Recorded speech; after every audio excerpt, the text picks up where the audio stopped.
성경 말씀을 제가 한 절 읽을 때 같이 따라서 읽겠습니다.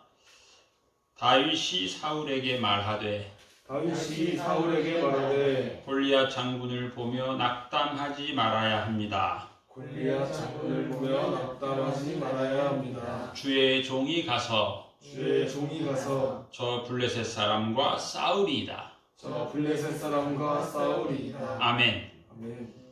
당시 블레셋은 당대국이고 이스라엘은 약소국이고 블레셋의 군사는 수가 많고 무기가 좋고 이스라엘에는 무기가 너무 빈약하고 군대는 너무 용기가 없고 무장도 없고 그저 유일하게 사울만 갑옷과 칼이 있을 정도로 정말로 너무 비참한 게 이스라엘 백성의 상황이었습니다.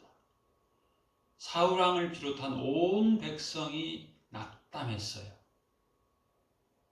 좌절했어요. 그 많은 군대의 장수들이 다 낙심하고 낙담했어요. 딱 한 사람, 소년 다윗만 믿음으로 충만했습니다.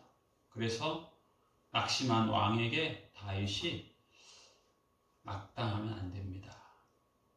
여러분들은 다 지금 싸울 의지가 하나도 없이 지금 낙심했는데 주의 종인 내가 블레셋 군대하고 싸우겠습니다. 낙심하지 마십시오. 반드시 승리할 것입니다. 하나님이 싸우십니다. 하나님이 사자의 발톱, 곰의 발톱에서 저를 건지신 것처럼 오늘도 하나님이 저로 하여금 우리를 건지시고 하나님이 승리케 하십니다. 하나님이 만군의 왕이십니다. 그런 고백을 하고 다윗은 정말 어느 누구도 상상할 수 없는 승리, 낙심을 극복하고 많은 사람의 낙심과 두려움, 무서워하는 사람들을 기쁨의 사람으로 변화시키게 되는데 오직 하나님의 능력으로 승리하게 됩니다. 우리가 이 한 주간 살아갈 때 다양한 근심의 소식들, 낙심의 소식들이 우리를 엄습하고 누르고 힘들게 할지라도 사울처럼 불신앙으로 낙담하는 여러분 되지 말고 다윗처럼 오직 하나님의 능력을 바라보고 용기, 담대함으로 승리하는 복된 한 주간 되시기를 예수님의 이름으로 축복합니다. 아멘. 예수님이 부활하신 그 아침에 제자들의 상태는 다 낙심한 상태였습니다. 오늘 성경에 보면 두려워했다. 성경을 다 보면 마태복음에는 무서워했다. 두려워했다. 낙담, 의심, 온통 외부적 환경도 그럴 수밖에 없었어요. 다 두려워했어요. 내적 상태도 마찬가지예요. 낙심하고 두려워하고 근심하고 이제는 예루살렘에서 살 수가 없어요. 두려워서 목숨 부지할 수 있을까? 예수님을 죽였는데 제자들은 안 죽일까?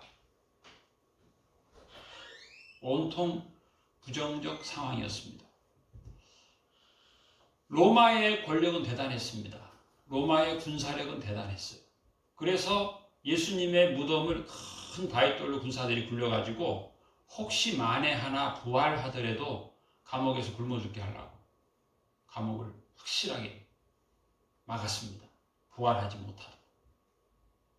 또 거기에다가 봉인을 했어요. 금지, 어느 누구도 근처에 접근할 수 없다. 뗄 수 없다. 그럼 바로 이걸 왕의 총독의 이 인장, 노터치를 떼면 그는 같은 사형당하게 되는 것입니다. 그리고 세 번째로는 군사들로 하여금 그 무덤을 지키게 한 거예요. 혹시 만에 하나 누군가가 예수님을 거기에서 나오게 할지라도 군사들이 그 사람들을 다 처단하고 예수님도 처형을 다시 하려고.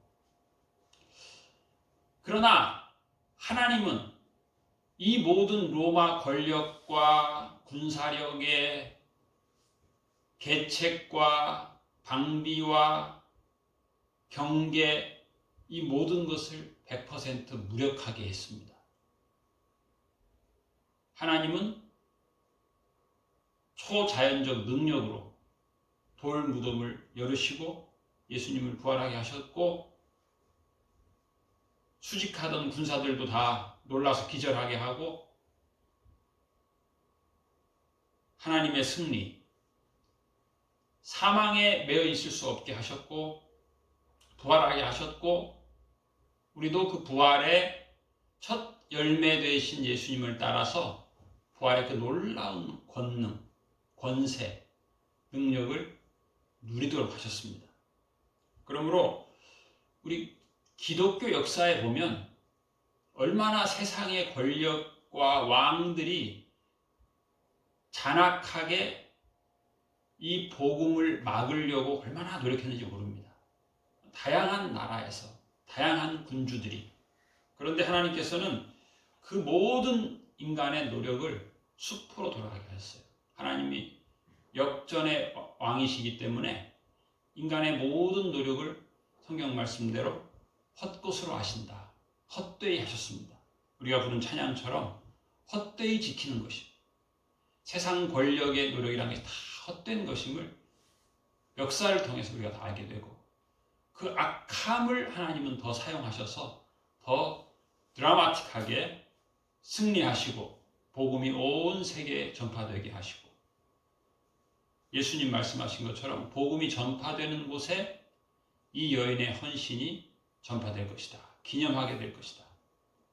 그 당시에는 이 막달라 마리아를 다 비웃었어요. 아니 300데나리온 1년 연봉을 어떻게 한순간에 다 허비하냐. 주변에 많은 사람들이 그 여인을 싸늘한 눈으로, 비판의 눈으로 욕했어요. 저렇게 무식한 여자 봤나? 저렇게 무모한 여자를 봤나? 그 비싼 것을 아껴서 써야지. 한순간에 다 허비, 낭비하고. 그걸 가지고 빵을 사면 수만 명이 먹을 텐데. 그렇게 욕을 했지만 예수님은 이 여인은 나의 장례를 준비한 것이다, 그렇게 말씀하셨어요. 최고의 복음 사건이죠. 우리는 성탄절, 특히 어린아이들이 성탄절 좋아합니다. 예수님께서 이 땅에 오신 성탄의 복음은 좋아하지 않는 사람이 없고, 심지어 안 믿는 호텔 이런 데서는 10월부터 성탄 트리를 만들어요. 2달 전부터. 성탄의 복음 중요하죠. 십자가의 복음, 죽음 고난의 복음.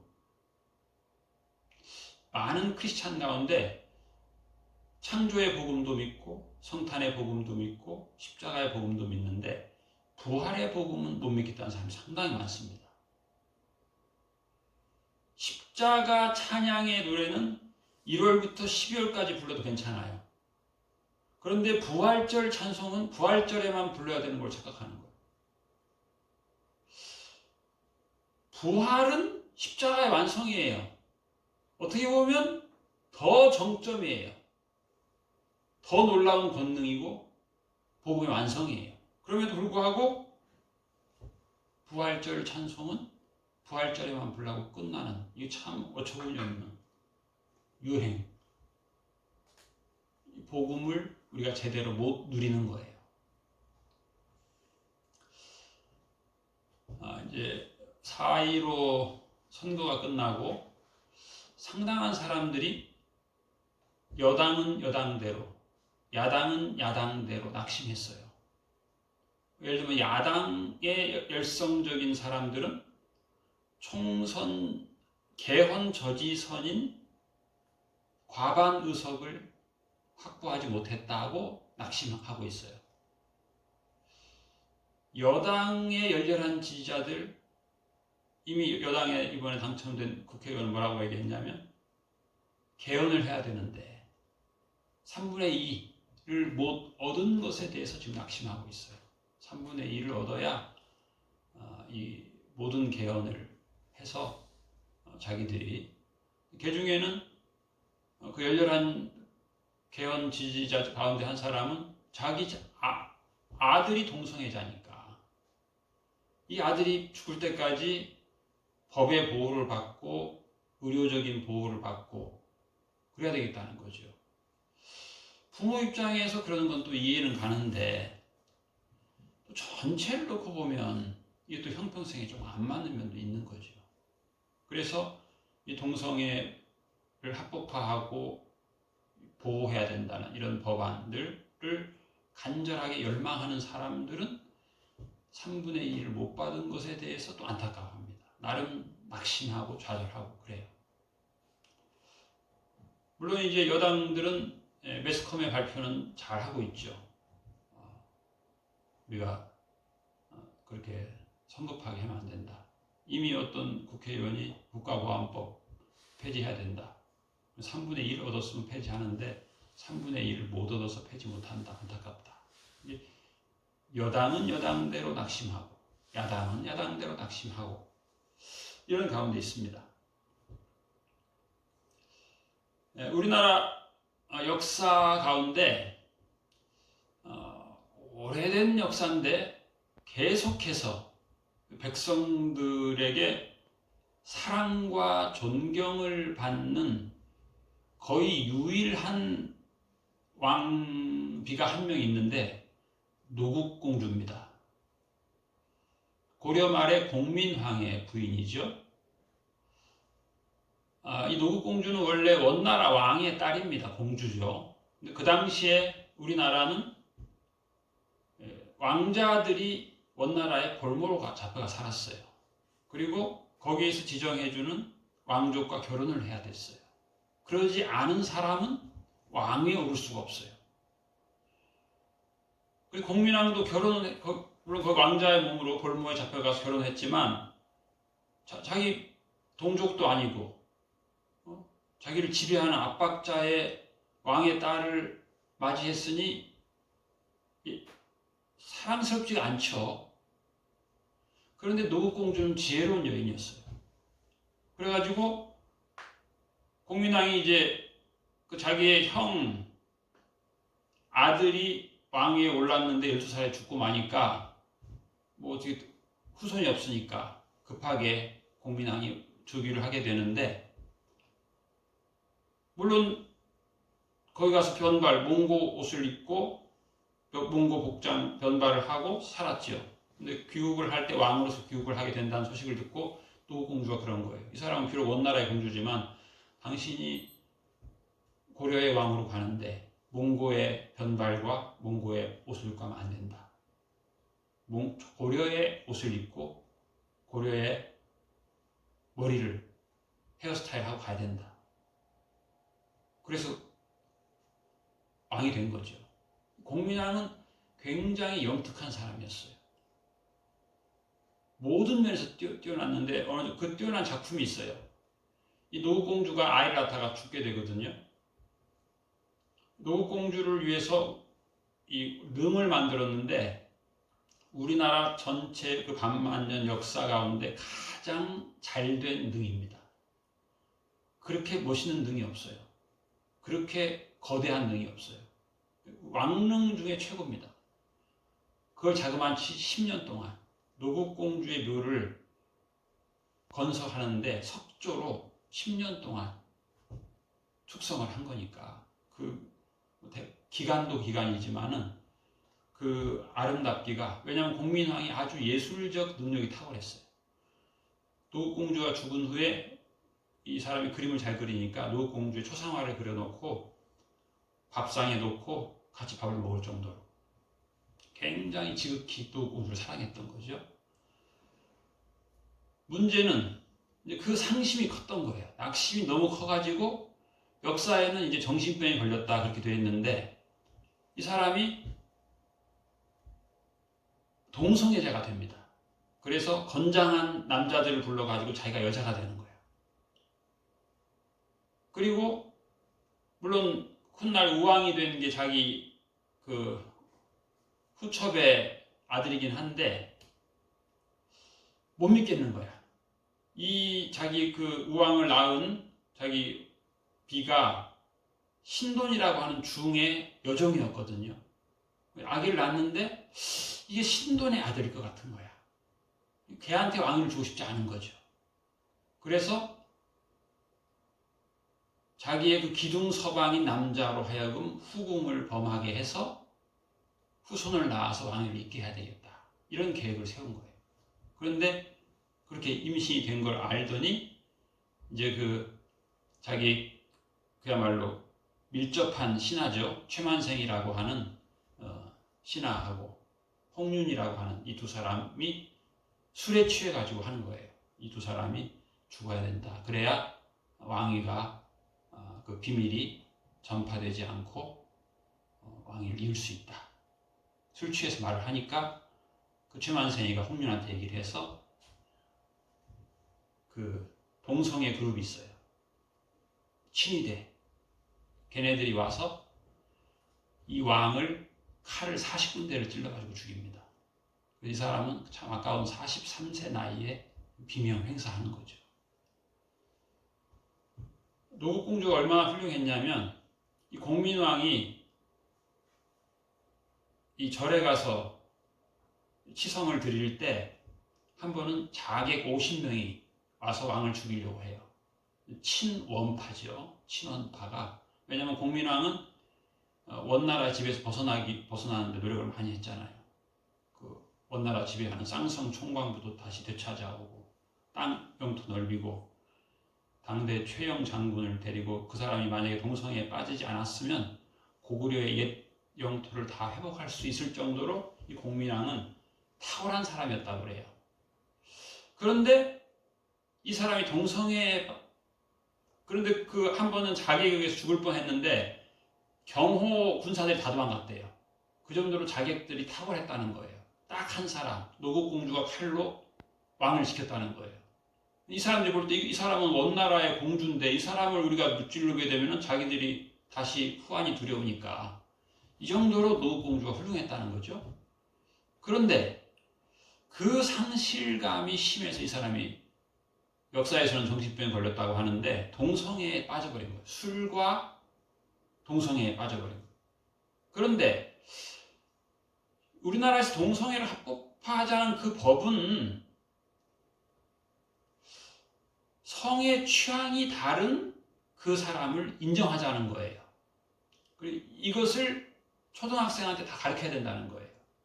이 예산을 32조 원을 세운 거예요. 인정해야 된다. 사람은 그 성적 취향이 다 다르다. 동물하고도 살 수 있는 거다. 그걸 인정해야 된다.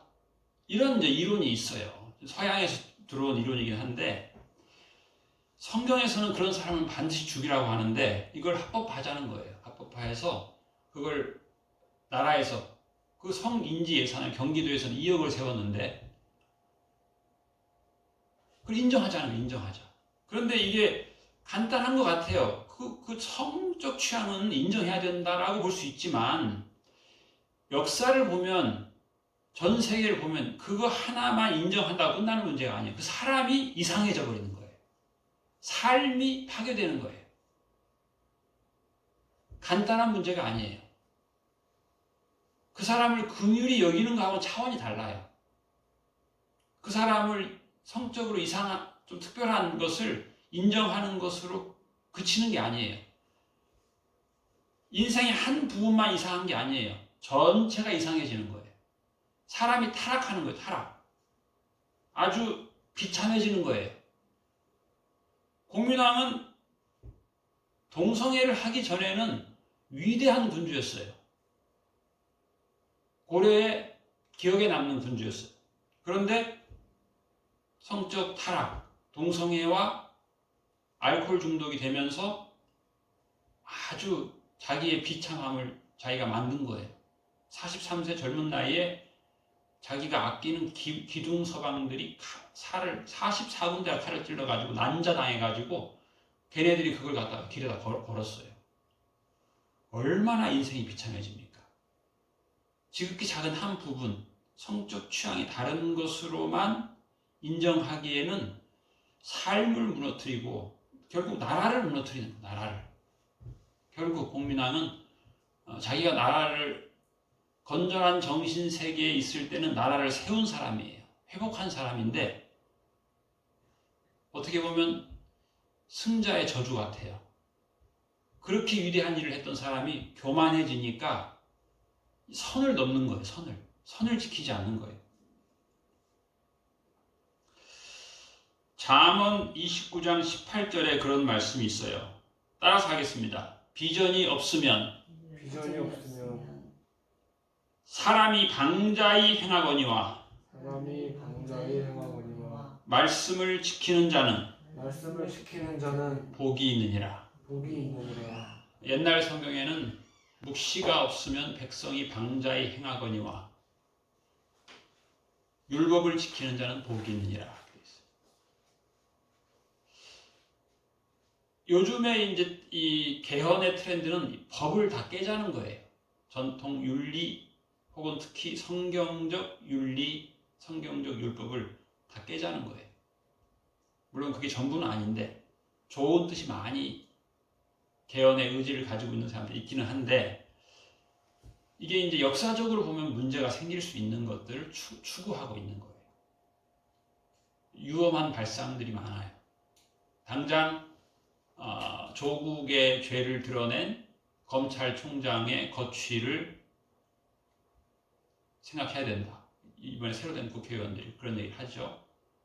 검찰총장 경질해야 된다. 공수처 확대해야 된다.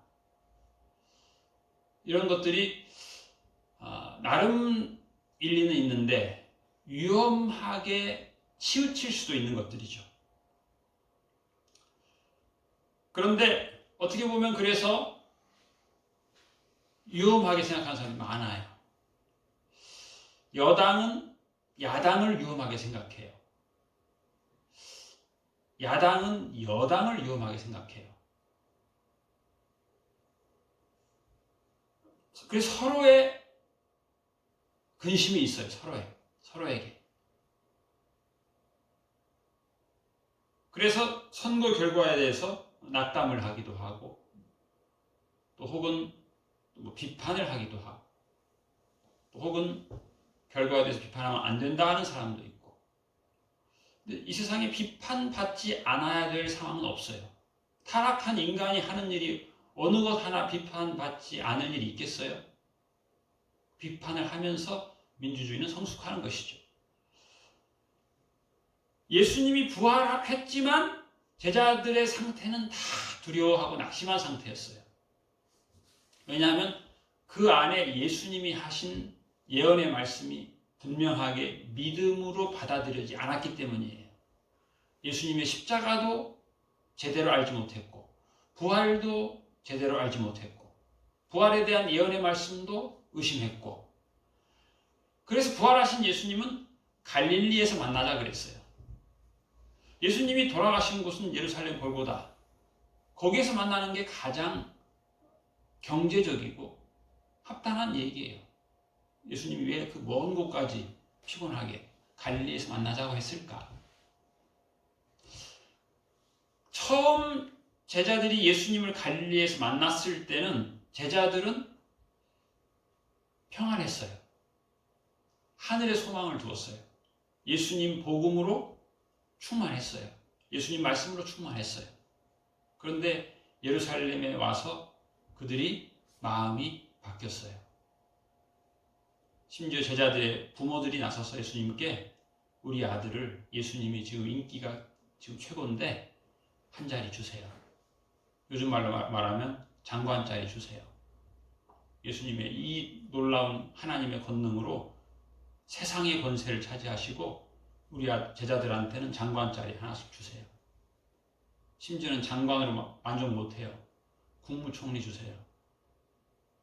제자들의 마음에도 그런 마음들이 생긴 거예요.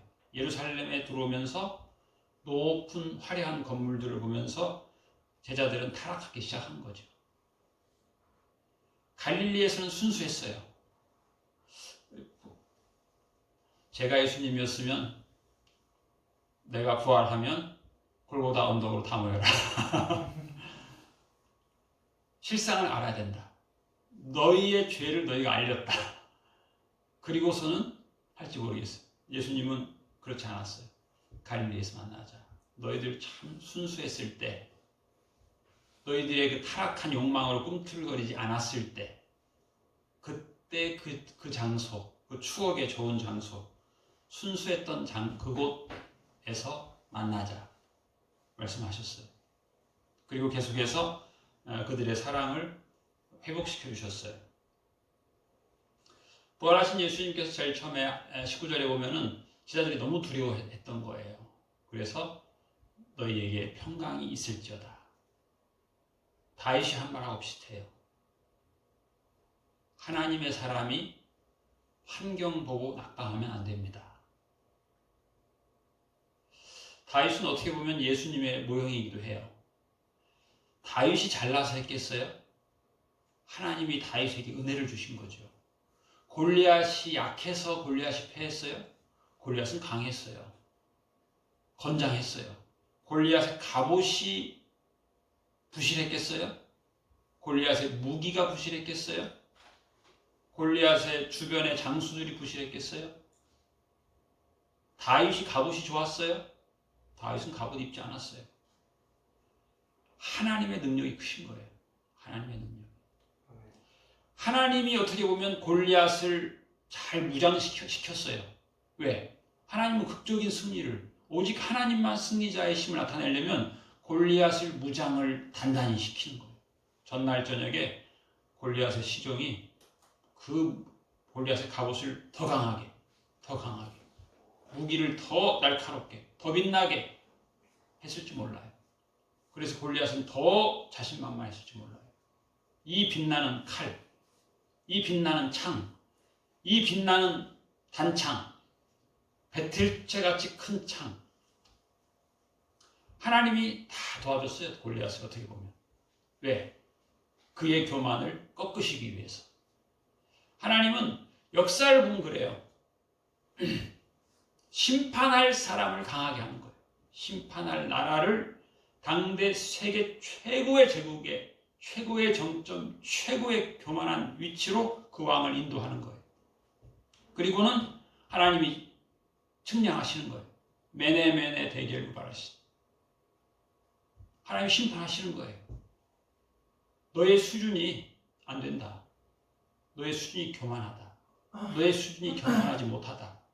하나님을 경외하지 않는다. 하루아침에 당대 세계 최대 제국의 황제들이 하루아침에 목숨과 제국을 잃어버리는 거예요. 그러니까 우리는 주변 사람이 강대하다고 해서 쪼를 필요가 없어요. 하나님이 그걸 강대하게 하셔서 넘어뜨리는 거예요. 역사를 보면 강성한 나라가 망하는 거예요. 강성한 나라가 교만해지는 거예요. 두려워할 필요가 없어요. 교만한 소리를 외치는 블레셋 같은 우리 주변의 환경들 혹은 때로 나라의 정치 구조들. 유명한 플라톤이 그런 말을 했어요. 정치에 무관심하게 되면 악한 정치가의 지배를 받게 된다. 우리 교회에 그런 기류가 있어요. 왜 크리스찬이 정치에 관심을 두냐? 관심 두면 안 된다. 무관심해야 된다. 우리는 그냥 오직 기도할 뿐이다. 아닙니다. 정치에 무관하게 되면 악한 자가 지배를 하게 됩니다. 이건 만고의 역사의 진리예요. 악한 자의 지배를 받고 싶으면 정치에 무관심해도 돼요. 그런데 악한 자의 지배는 생각보다 참혹합니다. 그래서 요즘 TV에 좋은 방송이 있어요. 정치합시다. 크리스찬이 정치가로 나서라는 의미는 아닌데 정치해야 됩니다. 그 말은 뭐예요? 선거에 투표해야 돼요. 최근 몇 년 전만 해도 투표를 50%도 안 했어요. 그러니까 악한 자들이 지배하는 거예요. 이번 선거에 열성분자들은 여당도 낙심하고 야당도 낙심하는데 그렇지 않은 사람들은 또 나름 걱정해요. 예를 들어서 1번을 찍었다. 왜 찍었냐? 찍을 사람이 없어서. 어쩔 수 없이 1번 찍었다. 2번 찍었다. 마찬가지. 찍을 사람이 없어서 어쩔 수 없이 찍었다. 뭐예요? 최선의 정치가는 전혀 없는 거예요. 가장 악하지 않은 사람을 찍는 게 선거예요. 가장 악하지 않은 사람. 두 번째로 악한 사람. 그런데 이런 선거판이 언제까지 지속되도록 우리가 계속 방임하면 안 돼요. 이제는 가장 악하지 않은 사람을 뽑는 게 아니라 최선은 없지만 그래도 괜찮은 사람을 뽑을 분위기가 돼야 되죠. 성숙하지 않은 정치가들이 여의도를 다 100% 메우도록 하면 안 되는 거죠. 그러나 우리의 상황이 아무리 선하지 않다 할지라도 하나님은 악한 모든 세력을 다 사용하십니다. 역사를 보면 그래요. 당대 최고의 권력을 지닌 자들 하나님께서 측량하시는 거예요. 너는 미달이다 하면은 하루아침에. 과거에 우리나라도 훌륭한 정치가들이 많이 있었어요. 노무현도 훌륭한 정치가고 김대중도 훌륭한 정치가고. 그런데 그 사람들이 나름 승리한 거예요. 그 노무현 때 열린우리당 그 국회의원들을 다 확보해가지고 보안법 폐지하자 하고 개헌하자 하고 그러다가 또 지리멸렬하고. 그러니까 누가 승리했다고 승리가 영원한 승리가 아니에요. 누가 패배했다고 영원한 패배가 아니에요. 오히려 패배는 승리의 기회고 승리는 교만의 기회가 되기도 하고 그렇습니다. 사울은 다윗에게 그랬어요. 너는 저 블레셋 사람과 싸울 수 없는 애다. 너는 소년이다. 골리앗은 어려서부터 용맹한 전사다. 그게 당시 수백만이 다 인정할 수밖에 없는 사실이었어요. 그러나 다윗은 그랬어요. 너는 칼과 단창으로 내게 나오거니와 나는 만군의 여호와 곧 내가 모욕하는 모욕이라고 하는 게 참 중요합니다. 모욕을 받을 때 비로소 믿음을 점검하고 믿음을 살리고 믿음에 서고 믿음의 기도를 하고 믿음의 무장을 하고 믿음의 선포를 하고 승리할 수 있는 거예요. 골리앗이 얼마나 모욕했나 모릅니다. 너희들은 다 내 쫄개가 되라. 내가 오늘 모욕했으니, 골리앗이 그랬어요. 내가 오늘 너희 백성을 다 모욕했으니 나와라. 다윗은 그 모욕하는 자, 이스라엘 군대 하나님의 이름으로 너에게 나간다. 네가 모욕하는. 그래서 하나님은 다윗을 승리케 했습니다. 인생을 살다 보면 다양한 영역에서 우리를 모욕하는 환경이 있을 수 있어요. 우리를 낙심케 하는. 그런데 예수님은 낙심한 제자들에게 평강을 주신 것처럼 예수님의 말씀으로 사는 자는 평강을 누리게 되어 있습니다. 예수님은 계속해서 평강을 선포했어요. 평강을 선포했어요. 예수님은 평강을 제자들에게 선물로 주셨어요. 그랬더니 제자들이 기뻐했다고 그랬어요. 두려워하던 제자들이 기뻐했다. 예수님 말씀을 받아들이면 우리는 기쁨의 사람이 되는 거예요. 그리고 예수님은 제자들에게 사명을 주셨어요. 아버지께서 나를 보내신 것 같이 나도 너희를 보낸다. 이게 아주 중요한 말입니다. 이 보내심을 받았다라고 하는 말이 그리스 말로는 아포스톨로스예요. 아포스톨로스. 보냈다. 하나님 나를 보냈다. 그런가 하면 우리가 선교사를 뭐라고 말하냐면 미셔너리라고 해요. 미셔너리. 선교를 미션이라고 해요. 미션. 미시오라고 하는 말도 그리스 말인데 미시오라고 하는 말도 보낸다는 뜻이에요. 선교사들도 마찬가지. 보냄받은 거예요. 좁은 의미에서 선교사는 타문화권의 복음을 들고 가는 사람을 선교사라고 하고, 넓은 의미의 선교는 뭐예요? 우리 모두가 선교사예요. 예수님의 부르심을 받은 우리 모두가 선교사예요. 부활하신 예수님은 우리에게 말씀하시는 거예요. 우리에게 소명을 주시는 거예요. 내가 너희를 보낸다. 하나님께서 나를 보내심과 같이 동일하게 나를 본 자는 하나님 아버지를 본 것이다. 하나님이 나를 보내셨으니 내가 너희를 보낸다. 예수님과 동일한 권세를 주시고 우리를 보내시는 거예요. 우리가 이렇게 소명의 사람이, 사명의 사람이. 잠언 29장 18절을 세 번역 성경을 보면 사명감이 희미해지면 사람이 방탕하게 행한다 그랬어요. 소명, 하나님께서 나를 부르셨다. 하나님께서 나를 보내신다. 하나님께서 내게 사명을 주셨다. 이 사명감, 소명감이 희미해지면 그 사람은 방탕한 삶을 살게 된다는 거예요. 말씀으로 충만한 자는 행복하니라. 예수의 말씀은 사명이에요. 예수의 말씀이 충만하게 되면 그 사람은 사명의 사람이 되는 거예요. 그 사람은 소명의 사람이 되는 건데 문제는 우리가 환경에 의해서 희미해지는 거예요. 비전이 희미해지는 거예요. 비전을 잃어버리는 거예요. 타락한 자아가 앞장서니까. 그렇기 때문에 사람이 방탕한 일을 행한다는 거예요. 방자히 행한다는 것은 하나님의 말씀과 다른 일을 한다는 거예요. 예수님이 기뻐하지 않는 삶을 산다는 거예요.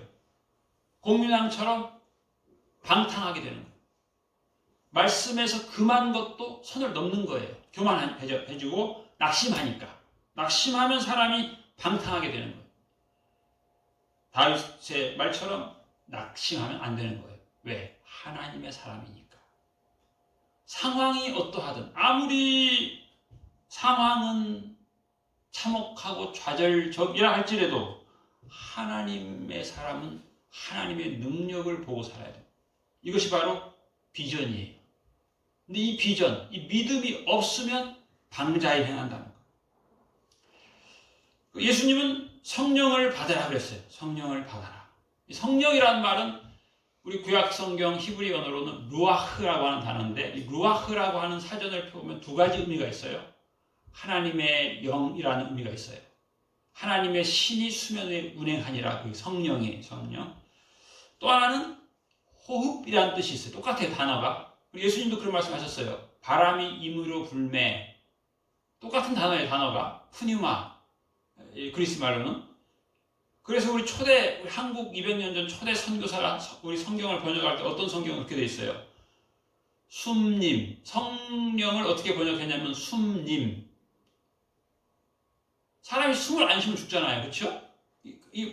어떻게 보면 이상한데 번역을 참 멋있게 한 거예요. 숨님. 숨을 안 쉬면 죽는 거예요. 숨님. 성령님이 없으면 죽는 거예요. 성령님이 약해지면 타락하는 거예요. 성령의 감화와 멀어지면 사람이 타락하는 거예요. 성령의 감화에 따라 살면 우리는 권능을 받는 거예요. 사명자의 삶을 사는 거예요. 소명이 살아있고 비전 있는, 방탕하지 않는, 복 있는 자, 말씀으로 충만한 자, 담대한 자 되는 거예요. 마지막으로 우리 성경 말씀 한 절 읽겠습니다. 사도행전 1장 8절 말씀 우리가 다 암송하는 말씀이죠. 따라하겠습니다. 오직 성령이 너희에게 임하시면 너희가 권능을 받고 예루살렘 유다와 사마리아 땅끝까지 이르러 내 증인이 되리라. 아멘. 하나님께서 우리로 하여금 권능의 사람이 되게 하신다는 말씀이에요. 성령에 순종하면 내가 숨을 육체와 타락한 영으로 숨 쉬고 살지 않고 성령님으로 숨 쉬는 거예요. 성령님이 기뻐하는 순간순간을 사는 거예요. 이게 우리 하나님의 자녀의 특권입니다. 부활의 증인이라고 하는 것은 놀라운 특권이에요. 부활이라고 하는 이 놀라운 우주적인 권능을 우리가 받은 거예요. 초대받은 거예요. 그 부활이라고 하는 사망 권세를 이기는 그 모든 나라의 권력과 군사력을 동원해서 막았던 이 모든 것을 깨트리는 이 부활의 권능에 우리가 동참하는 거예요. 그 권능을 받는 거예요. 부활의 첫 열매 되신 예수님을 따라서 이 부활의 권능으로 환경, 나라의 모든 어떤 환경이든지 다 승리할 수 있는 것입니다. 이 부활의 권능으로, 성령의 권능으로 사명의 삶을 승리하며 살아가는, 담대히 살아가는 우리 모두가 되시기를 주님의 이름으로 축복합니다. 아멘. 기도하겠습니다. 아버지, 예수님께서 부활하셨지만 제자들은 두려워하고 낙담하고 불안에 떨고 있었습니다. 그래서 예수님은 낙심하지 말라, 두려워하지 말라, 무서워하지 말라, 평강이 너희에게 있을지어다 선포하시고 권능으로 말씀하셔서 제자들이 기쁨으로 충만케 되었던 것을 저희들이 기억합니다.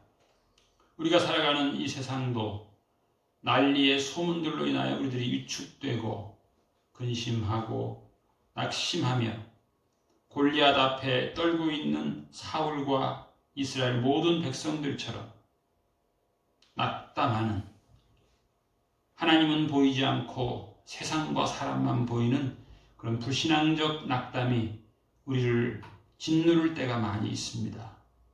우리가 이 하나님께서 헛것으로 아신다 말씀하신 세상 권세에 휘둘리는 불신앙적 삶을 살지 않게 하여 주시옵소서.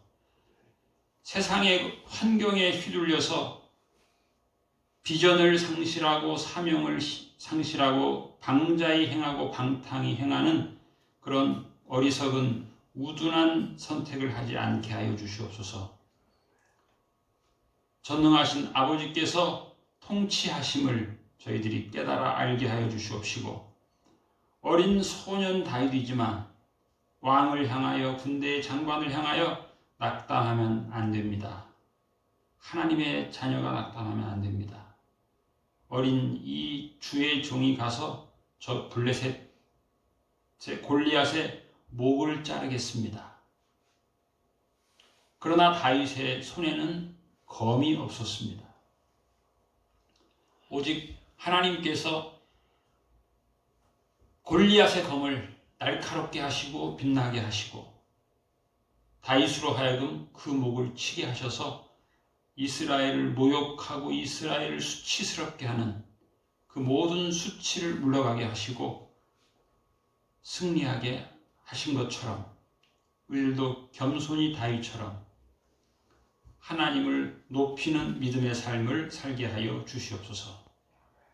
여호와께서 나를 사자의 발톱과 곰의 발톱에서 건져내셨은즉 나를 이 블레셋 사람의 손에서도 건져내시리다 하며 찬양하게 하여 주옵소서. 너는 칼과 창과 단창으로 내게 나아오니와 나는 만군의 여호와의 이름 곧 내가 모욕하는 이스라엘 군대의 하나님의 이름으로 내게 나아가노라. 외치고 선포하고 하나님께 영광 돌리고 찬양하고 승리한 다윗처럼 이 한 주간 하나님의 사랑과 권능을 힘입어서 살게 하여 주시옵시고 환경에서 굴하지 않고 승리하게 하여 주시옵시고 예수님의 부활의 권능을 깨닫게 하여 주시옵소서. 오직 성령의 권능을 받고 예수님의 증인의 삶을 살아가는 영광스러운 담대한 승리자가 되게 하여 주옵소서. 하나님께 영광 돌리게 하여 주시옵소서. 우리의 생을 승리케 하시는 주님을 찬양하오며 감사드리며 예수님 이름으로 기도하옵나이다. 아멘.